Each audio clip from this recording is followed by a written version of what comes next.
right, so this is the public fursuiting panel. So we're going to be talking about how to get involved in using your fursuit at public events. It's something I'm super duper passionate about, as is my friend Bo here, and are you just kind of hiding off at the end there? A little bit. Okay. I'm Lelia Spaniel. I've been suiting for almost 4 years now. I have suited at, gosh, I lost track. This is an old list from like last year, and it says over 20 events, so it's probably way past that at this point. So I've been suiting for, doing a lot of public suiting events now. And I am also a member of a wonderful group out in Brevard called the Agents of Mirth, which we have some information on that if there's anyone local that would be interested in joining their group, and we can talk a little bit more about that. I've also had some experience performing as some characters at Give Kids the World, if you're familiar with that. They're a resort type area out near Disney that does some work with children with life-threatening diseases, and they have some costume characters. So I've had some experience doing mascot work with them. So I have my first question for everybody. I would like to know who here has had experience suiting in public before? Okay, a few hands there. So who here has not, but is really interested in learning how or not sure where to start? Okay, awesome. All right, so this panel is for you. And some thoughts here are, why would you want to fursuit in public? Anyone have any ideas? Yes. Well, Oh, sorry, yeah, you just had your hand up. yes, in the white furry. Yes, sorry. Maybe like if you just got a new full suit, but there's no con thing, so you just want to show off. Yeah, that's a great reason. Over there. I would say to make their 4th of July more enjoyable at a fireworks show. I like that. That's very fun. To spread the furry fun, or the so-called taboo, Jen? I love that. Yes. Yes. Yes. I mean, I don't have my fursuit for my own character, but I was a beast yesterday, so for me it would be to like entertain the kids that might not be able to go to Disney because they don't have that luxury. Absolutely. So you bring the character to them, and because I met a lot of kids yesterday, they were like, "Oh, the beast! Can I take a picture? Can I get a hug?" Yeah, absolutely. That's a great one. I see a hand back there with a hat. Yeah, to convert the masses. You know, I like that one actually, and I have had that. Let's see, I think you with the Anatomy of the Dragon shirt. I spent a lot of time creating your character, and you just want to show everybody. Yes, yeah. I mean, there's only a few opportunities to go to conventions a year, so having more with the furry spotted arm. I just do it so I can have fun. Yes, and that is a perfectly good reason. So as you can see, there are so many different reasons to, suit outside in public. Just to, have those extra opportunities to show off a suit you really love, to bring that joy of character performance to, people who might not get to see something like that every day. And just have fun, make people smile, and it's extremely rewarding. I just want to take a moment because I was so rude and did not let you introduce yourself, and I feel terrible about that. So if you'd like to go ahead and introduce. I know. That was unbelievably rude of me. I'm Bo. I've been suiting in public for about 2.5 years now. My suit was actually a birthday present from Pesto there. I've been a member of the Agents of Mirth for a little bit longer than that, and public fursuiting just means a lot to me. I feel like it's just a really magical thing. You can make so many people happy just by being there, and that's wonderful. Yeah, absolutely. I'm going to go over a little bit of the differences between suiting in public versus suiting in convention space, because it is definitely a very different experience. One of the big things is that conventions are a more controlled environments. When you're at a convention, especially a furry convention, people are expecting you to be there. They most of the time kind of know how to interact with you, know what your needs are, and just are respectful and understand. And with public suiting, that's not always the case. There's a little bit of an element of surprise. That a lot of people aren't used to seeing, costume characters out in public that aren't like Disney characters or, mascots for companies. So, you're going to get a lot of questions. Not everyone is going to know how to interact with you. Not everyone's going to want to interact with you. So just knowing how to handle those situations. But it can also be really fun. Like that element of surprise can be one of the reasons that it's really memorable. Like seeing somebody's face light up when they see a giant walking animal that they weren't expecting can really, really make someone's day. I feel like those that take like a negative stance to it, I feel it's because it kind of disrupts their sense of normalcy. Yes, I like that. All of us go to our routines. We wake up, we have breakfast, we go to wherever we need to go, and then you expect the day to go normally, and then all of a sudden you see a giant walking bear.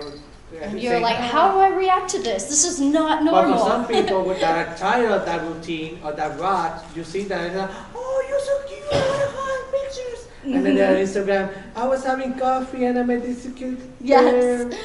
Yes, exactly. So it goes both ways. Yeah, you never know what reactions you're going to get out in public. Which for me, I kind of love the surprise of how are people going to react to this, and but it's definitely a very different feeling than shooting at a convention where everybody's like, oh yeah, fursuiter, okay. Like they're excited to see you, but it's not an unusual thing. So it can be really fun. So my next topic we're going to go into is choosing a venue. So there's a lot of different options out there, and just kind of looking into them. A few different options. You can look into public parks, outdoor festivals, parades, things like that. But it is very important to check your local mask laws in the area. And I don't know if you want to share a story about that. Yeah, Pesto actually, his mother lives in Rome, Georgia. And when we go to FWA, sometimes he goes and visits. And he wanted to make a visit in his suit Pesto. But unfortunately, he couldn't because Georgia has mask laws where you're not allowed to wear a full cover mask in public. So it's really important to check your mask laws and everything. Yeah. Another really important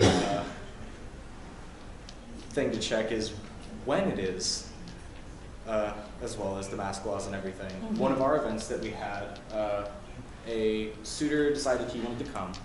And he drove 2 hours to come to our event, and he was there an hour earlier than everyone else. And he was his own original species, and he went out into a public park as this original species wearing airsoft tactical gear. And the police responded to what they perceived to be an active shooter. And they found out that it wasn't real weaponry and everything, and it would have been a misdemeanor for, I think, disturbing the peace, right? He was charged with disturbing the peace as a misdemeanor. And then The commission of wearing a mask or hood during the commission of a misdemeanor, felony. Yeah. Yeah, so it's really important to know your mask laws as well as... And context is really important, and just thinking about these things. Don't bring what looks like it might be weapons to a public event.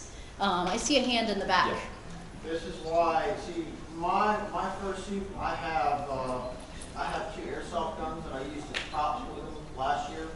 but I guess because of the current climate regarding firearms in any public space, I've since retired those. Yes, yeah, especially if you're at public events, I would just avoid any kind of like, Any sort of threatening prop, even Yes, if it's absolutely. a foam sword that's bright pink, yeah, because it can still be misconstrued as being an actual weapon or something that could do physical harm. yeah. So always, just keep those things in mind. Be respectful. If you're going, public parks are usually okay, but it's never a bad idea to check with like the park itself. Local law enforcement as well. Yeah, just let them know what you're doing, and with parades and festivals, just reach out to them and make sure that this is something that's okay.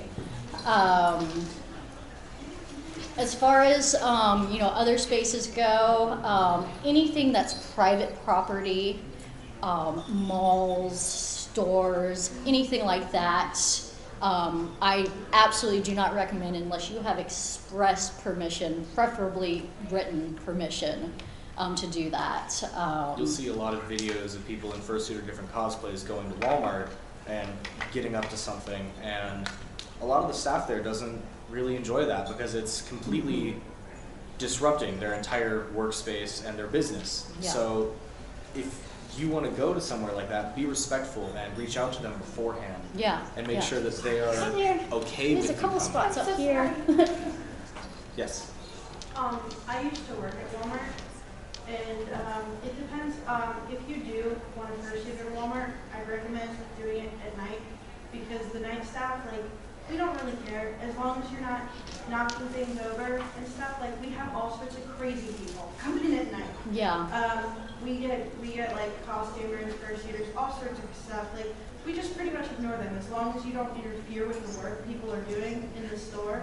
If you're not knocking things over and you're not stealing or following people or bothering people, then no one's really going to care if you're not nice.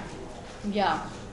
Another thing I want to add, I used to work at the movie theater in Disney Springs, AMC, and the rule that they had there, because we used to show movies like all of the Marvel movies, the Star Wars movies, Yes. and for those big movies, people come in costumes, and many of those characters have masks. And the rule there is that you can wear a costume to any movie that you want to go see, as long as they can see your face. Yes. So, Yeah. for example, any fursuiter that want to go see Endgame as Rocket Raccoon will be told to take their mask off, because the idea is that the employees and the staff are able to see your face Yeah. for security reasons, because they don't know exactly. We even had an incident where somebody came in for when Force Awakens came out. They had the mask painted like Darth Maul. And he was close to getting kicked out because they wanted to see his face. Yeah. Because even makeup can cover your face, and they want to see your face in case something happens. Yeah. Yeah. So always make sure you check and get explicit permission for that. Yes. I did that when I suited at Subway this Halloween. Yeah. Hey, I'm coming up in the fursuit, or in the costume. You guys have a problem with that? Oh, no, man. Yeah. Well, it was late at night and it was pretty empty. Yeah, and sometimes people will love it. I've worked with a local dog bakery and talked with them about coming, and they just love it. But again, it's all about getting that permission and having that context, and and if you're out in public and even if you've gotten permission, anything like that, and somebody law enforcement or anyone who works there asks you to take your head off, do not argue with them. Just do it. You do not want to cause any trouble. That seems like a stupid reason to get arrested. Oh, I don't want Right. Exactly. Yeah. It's not worth it. I actually have a experience recently where a new trampoline park opened near us, and my friend was like, oh my gosh, this would be so fun to do in suit. So she actually called them up and spoke with somebody there and explained, everything. And they were like, oh, that sounds so cool. Absolutely, you can come. And she called them again to make sure. She's like, I just want to make sure we're going to be wearing masks and all that. And they're like, yeah, that's great. Well, we get there, and we have all our stuff, and again we ask, is this going to be okay? And it was the same person she talked to on the phone, and he's like, yeah, it's great. So we get all our stuff on, and we start bouncing around, and not even a minute in, the manager comes up to us and starts pulling us off and says, no, you can't do this. This is dangerous. And absolutely, we were like, of course, we took our heads off, and there was a miscommunication between that employee and the manager, and it was really unfortunate. But we didn't give them any trouble. We're like, we're so sorry, and they actually gave us free passes for the. I Yes. think when shooting in public, it's a good idea to be really easygoing. Yes. As Yeah. far as, someone comes up and says, hey, you can't do this or whatever. You'd be like, absolutely, I'm so sorry. Always be respectful. You have to understand that you are at their place, therefore you have to follow their rules. Yes. You are not at your own place where you Yeah. can do whatever you want. Mm-hmm. You have to respect the rules. Yeah, even if they've given you permission and all that, they still have the right at any point to be like, actually, this isn't a good idea. Like if somebody is about to get touchy-feely with a guest that is clearly not there to be wanting any attention, that's an easy way to have you kicked out. Say, okay, and we need you to get out. You can create a disturbance. Yeah. So just always being respectful. It's really important to keep in mind when you are shooting in public, you are in a way representing what we do and the fandom kind of as a whole. Because these people aren't as experienced with seeing fursuiters and stuff, so if you give them a bad experience, they could very well, unfortunately, extend that to the rest of our community, and that's obviously not what we want to do. They make a hot take on Twitter, it goes viral, and then we are affected by it. I think there's a hand in the back there. If you were to call a event area like a park or even per se a Walmart, how would you put it to them that you're coming pretty much? How would you describe yourself to them the way they understand? That's an excellent question, and actually we have a whole section on that we're about to cover. So that actually kind of leads us into it. So thank you. Yeah, I am going to mention just because we have a lot of material to cover, and I realize we're already almost halfway in. I might ask if you can hold questions till the end. Just kind of keep a little pin in that, because it may be that we'll cover your questions. Yes. And we will try and get to a Q&A at the very end. And if you guys have any questions after the panel, feel free to reach out to me.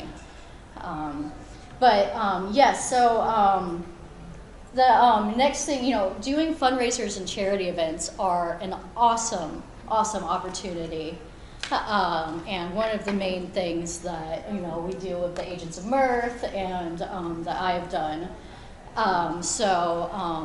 Just looking up in your local area for upcoming events. Facebook is a really good place to find events on.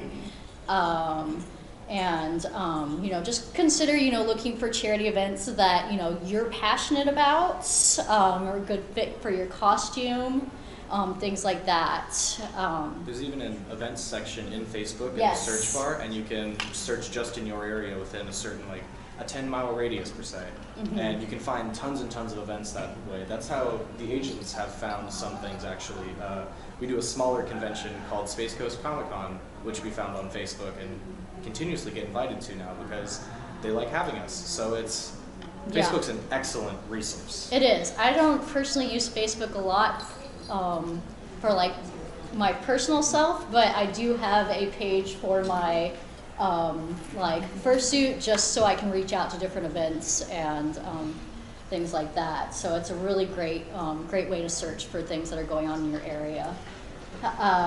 So now that you've found some events that you want to do, how do you reach out to these people and explain what you do? This to me was one of the most intimidating things about getting started with this. Because how do I tell someone, hey, I have a big dog costume and I want to be at your thing? Personally, I found that email is the best way to reach out to events and event organizers. That way you can explain everything, you can attach pictures, send links for video. If you have a website or a Facebook page, it's much easier to kind of explain and get out exactly what you do. Yeah, and when you get approval too, you can print out the email and bring it with you just in case as a safety precaution, because Exactly. Yeah. you don't want to get there and have someone suddenly say, no, you can't come after you've talked to them for months. Yeah. And if you have that, they might be able to work something out with you and completely understand. Mm-hmm. Yeah, exactly. When you're contacting events, it's always really important to be professional and courteous in your contacting. Explain what you do and how you can benefit their events. So a lot of times, I don't necessarily use the word furry or fursuit, not because there are negative connotations, mostly because the general public still doesn't really know what that means. I'll use something like costumed character performer, freelance mascot, things like that to kind of describe it more general terms to them. And, usually what I'll do, I'm a costume character performer, and I volunteer at different events. And, my goal is to just, bring smiles and joy, and just make your event fun and exciting, and just, kind of sell yourself in a way like that, this can really, bring an extra level of fun to your events that you might not have otherwise. Exactly. It's like how you said earlier. It's the Disney experience for people that may not get to go to Disney. Yeah, yeah. Discount Mickey Mouse and Goofy. Yes. I know waiting in line for 3 hours. Yeah. Yes. Things that are important to ask about when you're contacting is always, ask about a changing area. This is something that when I first got started, I didn't really think about. I got to my very first event. It was a parade, and I was like, oh, they have mascots. They'll know how to accommodate me and everything. And I get there, and I'm like, oh, great, where can I change? And they point to the porta potty. Oh, no. No, they didn't. No. Yes, they did. And I was like, I am not bringing my several $1,000 costume into the porta potty. Thank you. So always be sure to ask about that ahead of time. It's possible they might not be able to accommodate you, so that's when you're going to have to improvise. Yes, yeah, that's a lot of times what we'll do. We'll park a little bit away from the event, or to where there's not as many people that can see, and just get changed in the car. I think I'm kind of lucky. I actually have Suburban, so. Yes, yeah, having a bigger car is definitely nice. I know there are some and I keep thinking about investing in one of these little pop-up changing tents. Yeah. That could be really, really useful. They're like $35 on Amazon, and they're basically a single-person changing tent, like Yeah. you'd see in old movies on the beach. And they just have a zipper right down the middle that's double-sided, so you can go in, put your suit on, unzip, And leave it next to your ta-da! car even, and there you go. Yeah. With the Ages of Mirth, actually, we have a 90s charter bus Yeah, it's pretty cool. that we refurbished and everything to have more space on it, so that we can use it as basically a mobile headless lounge. We have coolers in there and everything, working AC and fans, places for you to charge your phone, because not every place is going to have that sort of nice accommodation for you. It could be a bathroom, it could just be a janitor's closet. I think it'd be really cool if the furry could get their hands on one of those double-decker mega buses. Oh man, that'd be awesome, wouldn't it? That would be amazing. And the last thing I want to note when you're contacting event organizers is that be prepared for rejection. It took me a while to get my first event. And it's definitely harder when you're first starting out, because you don't have that context of, oh, I've done this and I've done that, and some people will just be like, well, this is weird, or I've never heard of this before. They might be a little hesitant. There might also be reasons that you wouldn't expect. One of the first events that I reached out to is the largest dog event in Orlando called Paws in the Park. I reached out to them several years ago to see if I could, come and perform there. And they said, I love that idea, it's so awesome, but we can't because we have a contract with Disney and Pluto will be there. Oh. Wow. So, unfortunately, Disney doesn't allow basically yes, Disney any is costumes. very, very strict about other costumes being around theirs. And I can't compete with Pluto. I'm sorry, but so it was totally fair. I mean, Pluto's adorable, anyways. I do have a brighter note to that story, though. Instead of performing there, I started doing a fundraiser every year for them, and getting more and more kind of attention from. It's run by the Orlando Pet Alliance, which is our local shelter.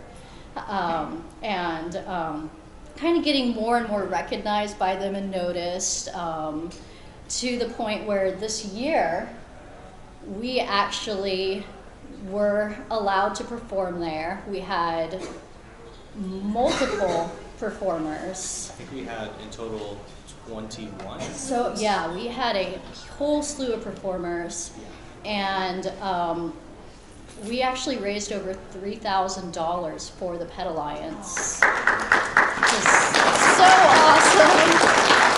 And they did not, the big reason is they actually did not have Disney come out this year. But they told us after the event that they got more positive responses from us than they did from the Disney characters. Nice. Like, how much of a compliment is that? Furries rule, guys. Like, yes.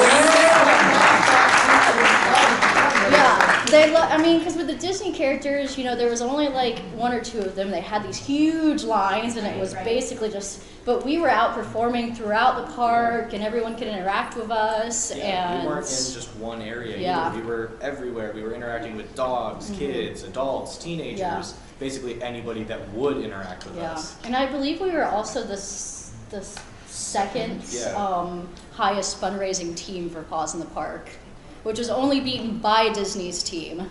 So that was pretty awesome. Speaking of, I'll probably start promoting the fundraiser for that soon. Again, if anyone is interested in joining either via online fundraising or performing at the event, feel free to reach out to me because we're going to be starting that soon. So they basically said, well, we like you guys better, and we're not going back to having Disney with their characters. I mean, I think a lot of it was that their contract with Disney was up already, but they got a better, response from us. So they were like, absolutely come back every year. Yeah. Well, So. now, if you take a question, as far as performing in suit, Yes, what are some tips and tricks for that? we will We definitely actually- get to that. we have a In whole fact, section about yes, yes, we do. That is coming up soon.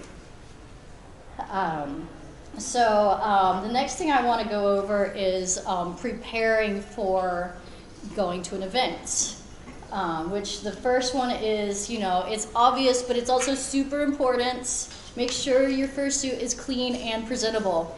No musky huskies or... So... In my opinion, there's two essentials and one really good thing you should probably get that has worked amazing for us. The first one is a slicker brush that you would use for a dog or a cat, and learning how to use it.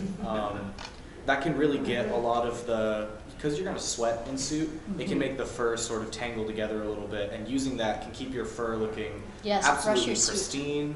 There's a specific way you should brush it too.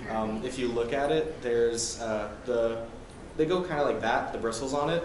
And if you brush it down, it's going to go into the fabric and rip the fur out. Actually, I'm going to disagree with you there. Yeah? I have spoken with several fursuit makers, including matrices, and they recommend not brushing backwards because Really? you're not actually getting to the backing of the fur. And I was doing it on my suit for years and realized that the back, like the further back of the fur, was matted still. So you're only brushing the surface of your fur. If you're worried about pulling the fur out, getting something more like a safari comb or a soft nubbed brush could work better. But honestly, you've seen Layla. She's almost 4 years old, in pretty good shape. She's great. I brushed the heck out of that suit before and after, like a dog. Yeah. So yes, How do you keep your white so white? I'll actually. lots of washing. Yeah, the third thing that I was going to mention actually helps keep whites very white. Well, the second thing is making a fursuit spray or buying one. It's Yeah. really, really easy to make at home too. You can just get, I use 70% isopropyl rubbing alcohol, water, and a little bit of scented essential oils. I like the smell of peach, so I'll just put like a couple drops of that in there, and I'll do mostly water, like 2/3 water and 1/3 alcohol, and I'll mix it all together, and it disinfects your suit very well, and can actually smell pretty good too if you do it right.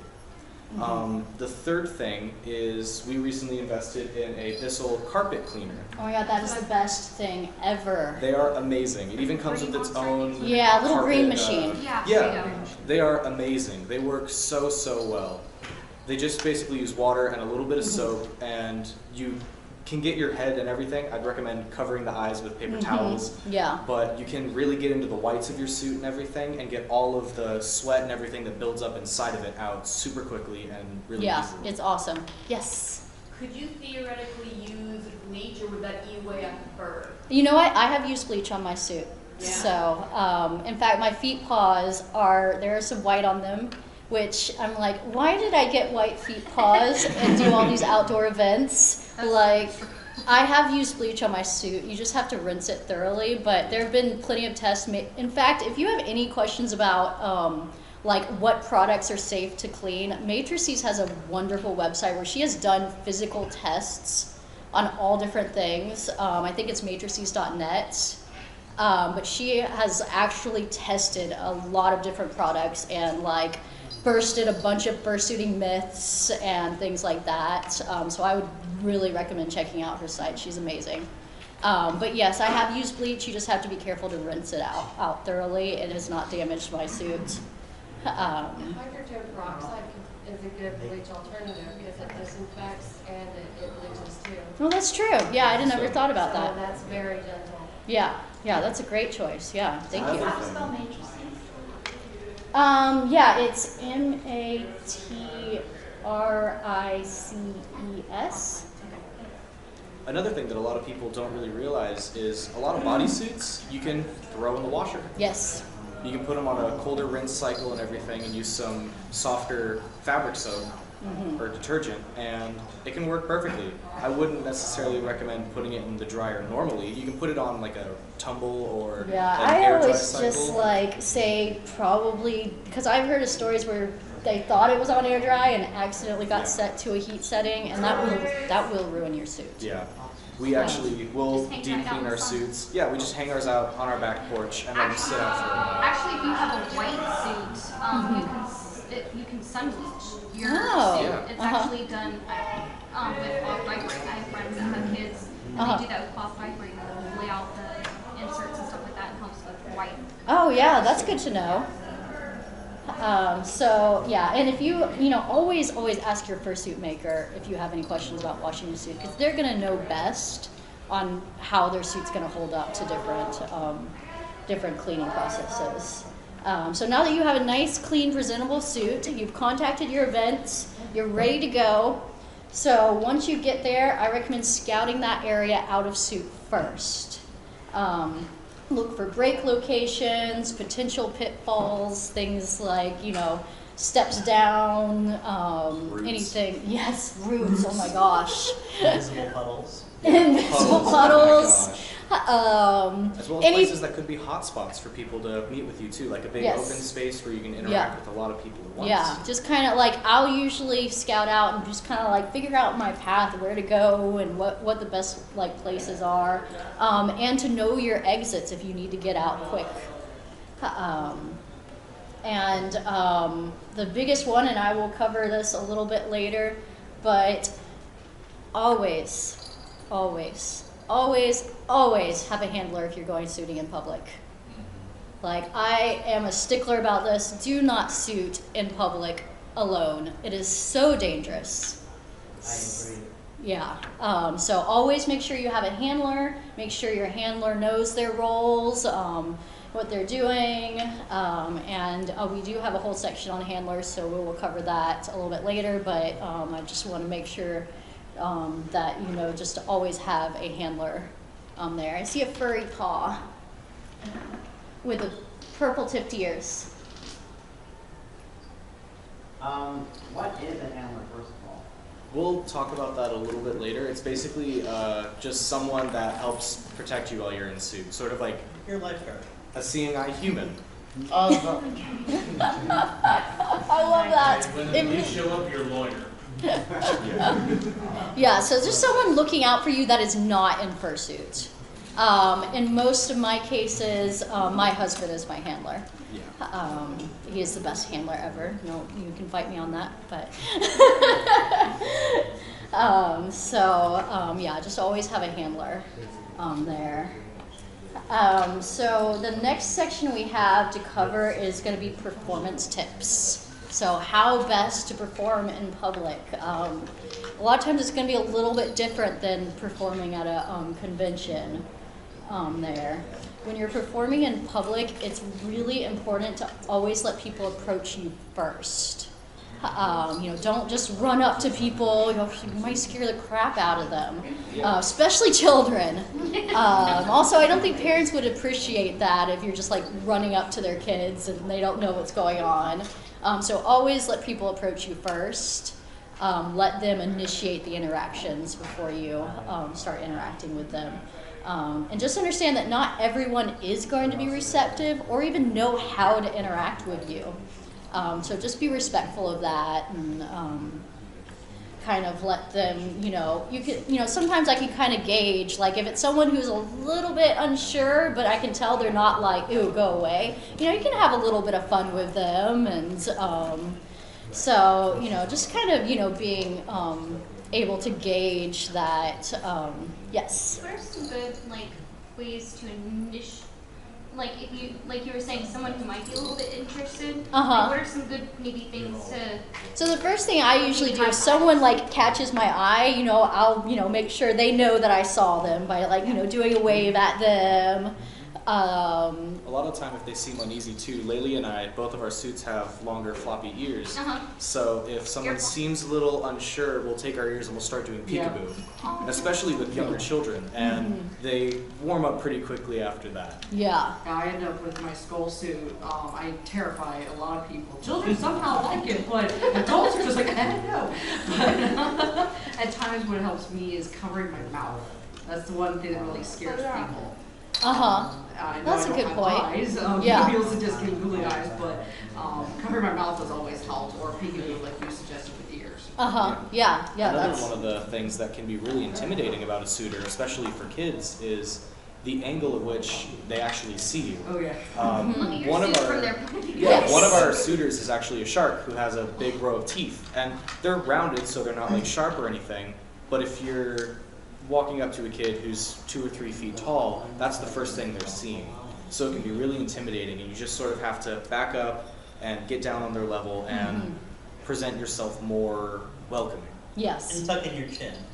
Yeah, go like that. Yeah, so you're actually, especially with kids, you're looking down at them, instead of like... Speaking of children, there are times where a parent will say, hey, look at that cute bear or dog, and the kid be like, looking for a second, and be like, yeah.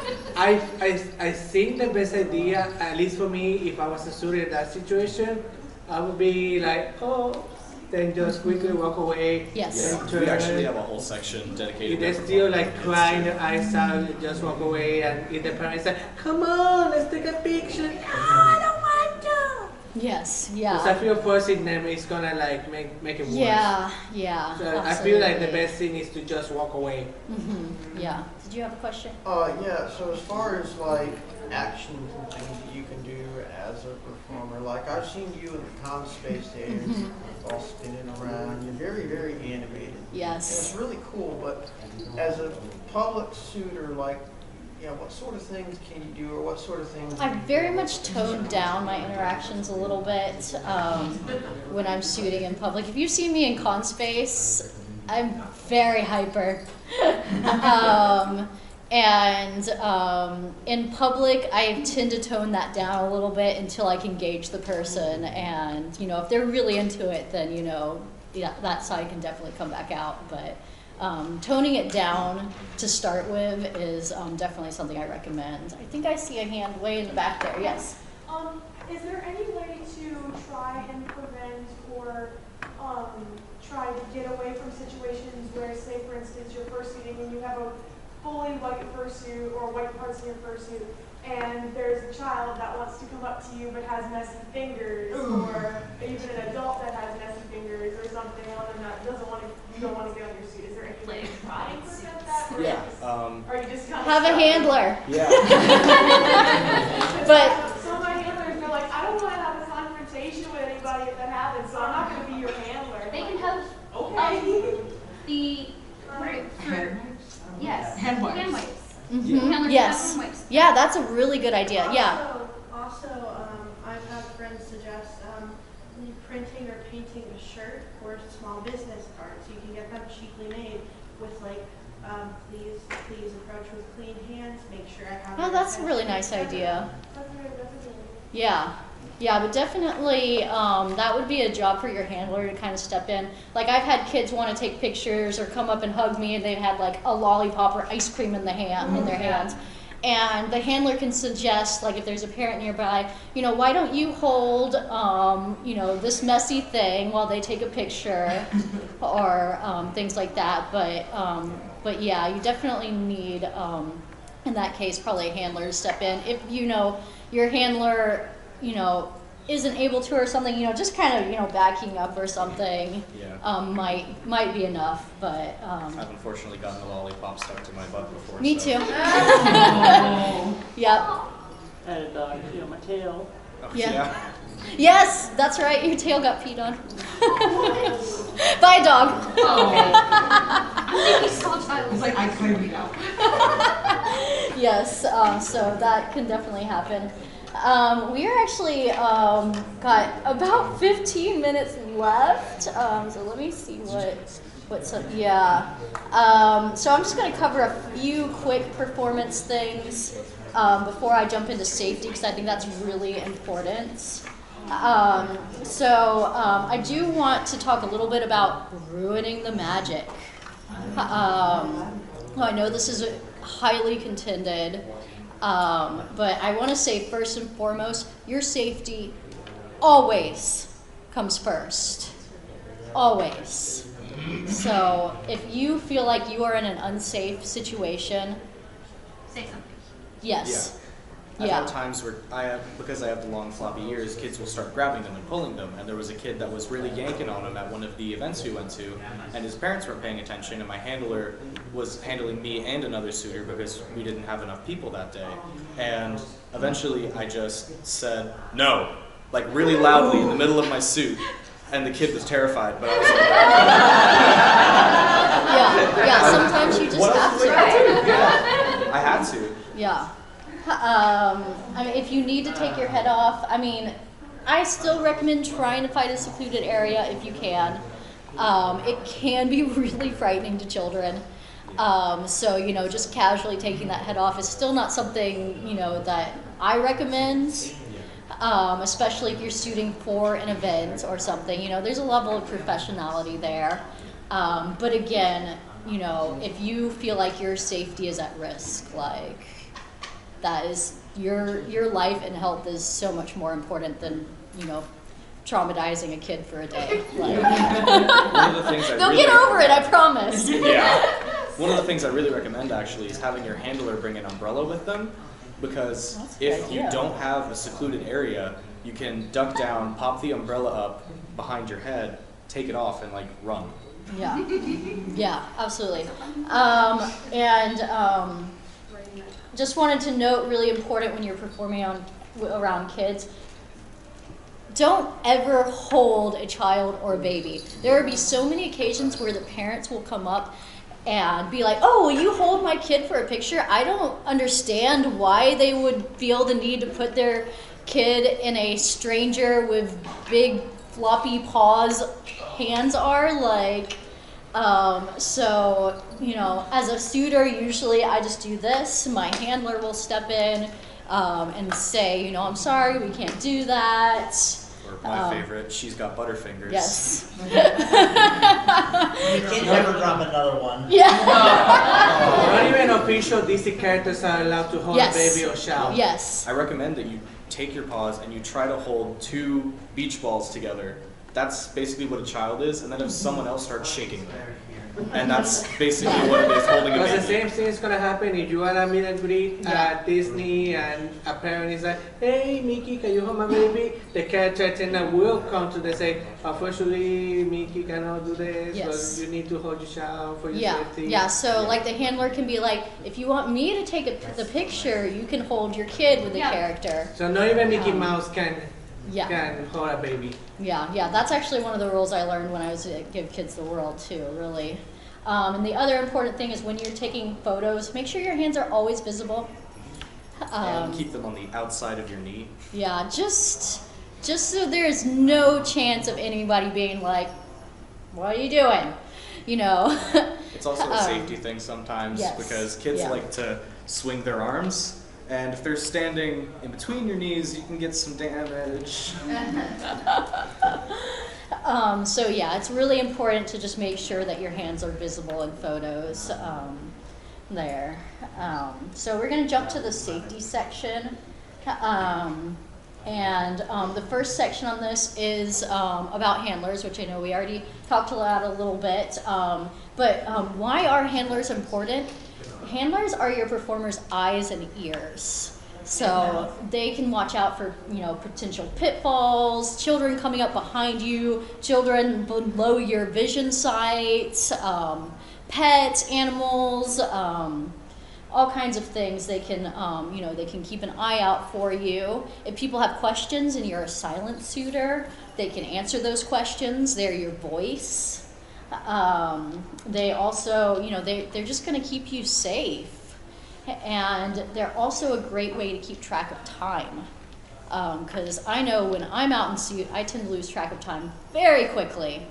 And so my handler is extremely strict about how long we are to be out, and we'll keep a timer on him and make sure that we're not out too long. They're also, there to help to attend to your needs, if you need water, if you need a break, anything like that. I recommend, just learning some, really simple signs, like if I'm thirsty, I'll usually do something like that, or hot. And one of the ones that they actually use at Disney too, that we use both on our own and with our organization, is one that Disney uses, where it's pretty unmistakable in a large crowd. I'll stand up so everyone can see it. Yes. Say you're like swamped by kids and it's a situation where you're in immediate need or something. Like you could be having a panic attack. You could be really, really in danger. You take your left hand and you cover your eye, and you take your right hand and stick it up like that, and just don't move. Yeah. And just do that. It can't be misconstrued as anything else. This is your emergency signal. It means I need to be removed from the situation right now. I know for a matter of fact that for Walt Disney World, most of the meet and greets with the characters tend to be like in certain places, so they're not roaming. Yes. So every few 30 minutes, the handler will be like, sorry guys, Pluto has to get a bone from Mickey, but he will be right back, and they go back. But for Disneyland, their characters are constantly roaming without any handlers whatsoever. Yeah. And that's when I've heard some nightmare stories about the characters getting mobbed. Yeah. Because they don't have any handlers whatsoever. Yeah, which is like, I can't even imagine that. So yeah, that's your, having an emergency signal is super important. That tells your handler that you need to get out now. It's really important when you're suiting, especially at outdoor events, to take frequent breaks. No marathon suiting. Don't suit for hours without taking your head off. It's so dangerous.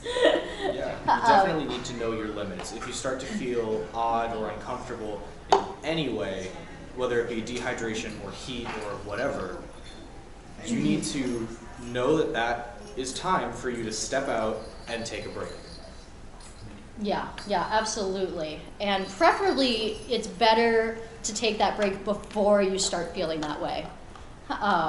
So like, I actually overheat really quickly, so I take frequent breaks. I can usually only be like out in suit without taking a break for about 20 to 30 minutes at a time, depending on the weather. If it's a cooler day or it's indoors, we can extend that a little bit longer. But and my handler is extremely strict about this. My handler just brought me water, so. Oh, look at that! Yay, handler! Yay! Speaking of bringing water, Yes. make sure you stay hydrated because dehydration sucks. Yes. You're going to be sweating a lot when you're in suit, and that's a lot of liquid from the inside of your body going away, and you need to constantly be replenishing that so you can keep having fun and keep making people smile. Yeah, yeah. Drinking water is super duper important. I recommend, eating properly before you're suiting. I avoid anything heavy or greasy because that's not going to make you feel good. But, eating something healthy. I usually bring like some pumpkin seeds or something with me. They've got a lot of potassium in them to help with the electrolytes. Yeah. So something like that can really be helpful. Yeah. A great rule of thumb is the 6 to 1 rule, I think. 6 to 1. Yeah, 6 hours of sleep the night before, at least 2 meals during the day, and 1 shower. Yeah, that's a really good one. I like to add 8 because I like to have 8 bottles of water before, well, actually just throughout the whole day, but usually I drink a full bottle of water before I even think about getting in suit. I do too, yeah. I drink a lot of water, but yes. Quick question. What if you're on a dark or something and you have a fursuit, how can you keep it cool inside the suit?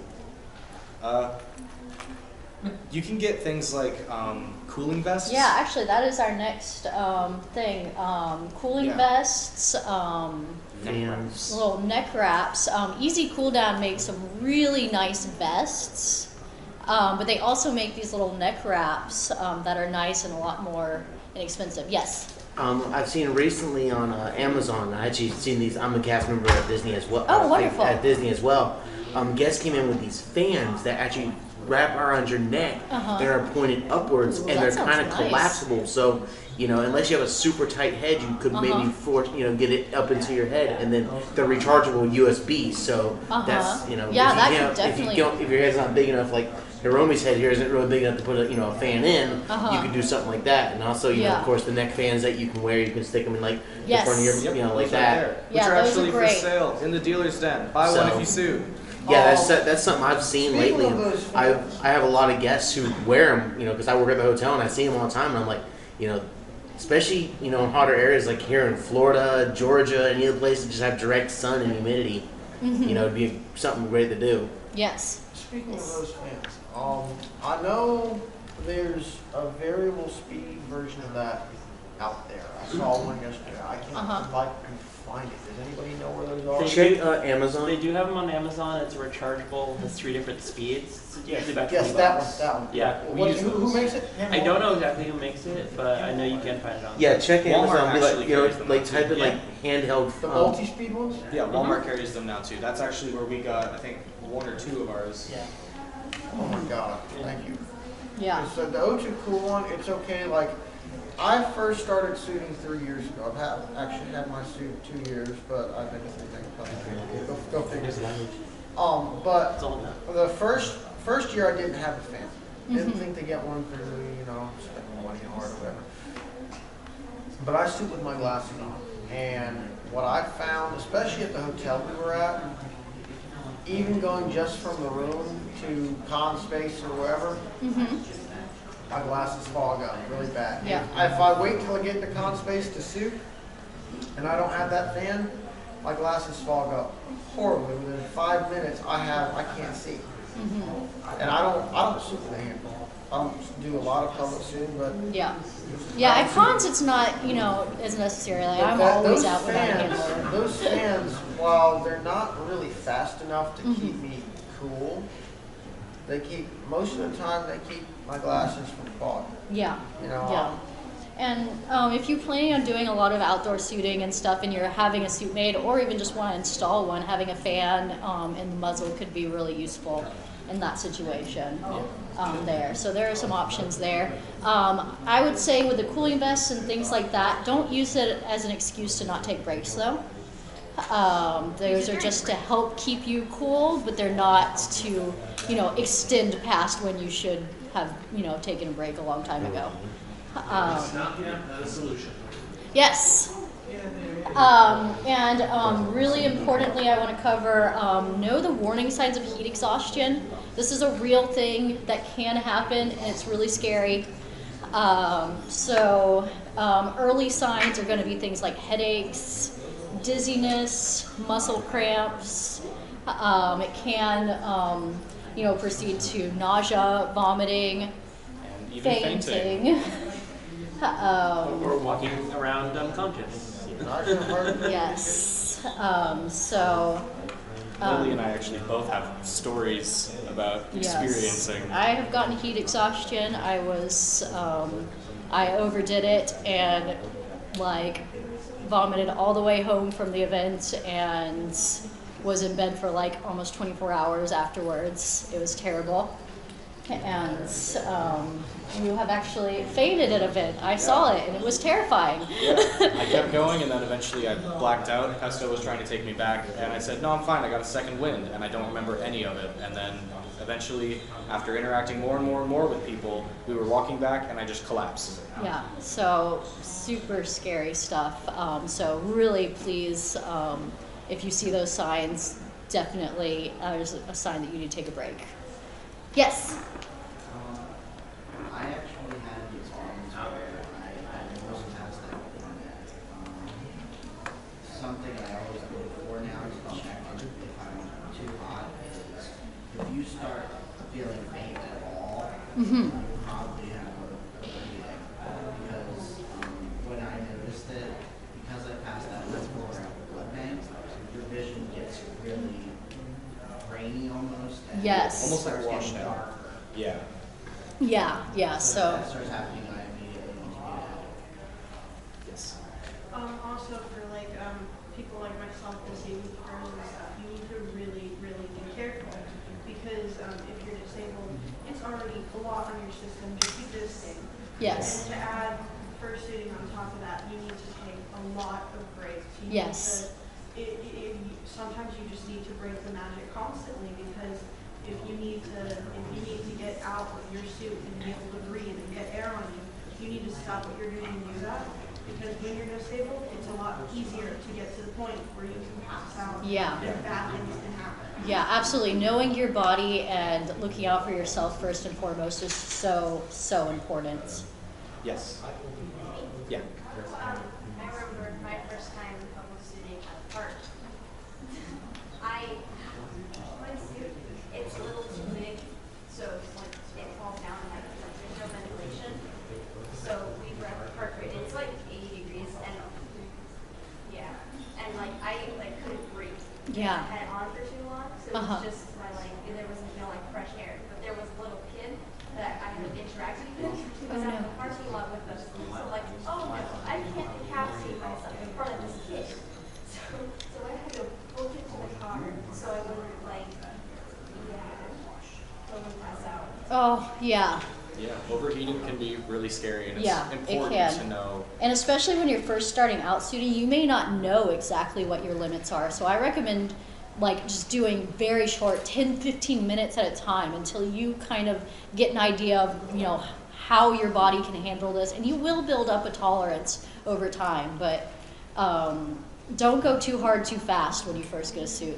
That's so dangerous. Yes. A good rule of thumb is to actually do what a lot of professional mascots do, which is they'll usually, if it's really hot, 15 minutes on, Yes. 45 off. Yes. Yeah. But average is usually 30 on, 30 off. Mm-hmm. And that's a good way to keep yourself from getting destroyed. Yeah, yeah, absolutely. So I think we've actually got to the end of our time slot here. But I want to thank you all so much for coming. I hope you learned some stuff.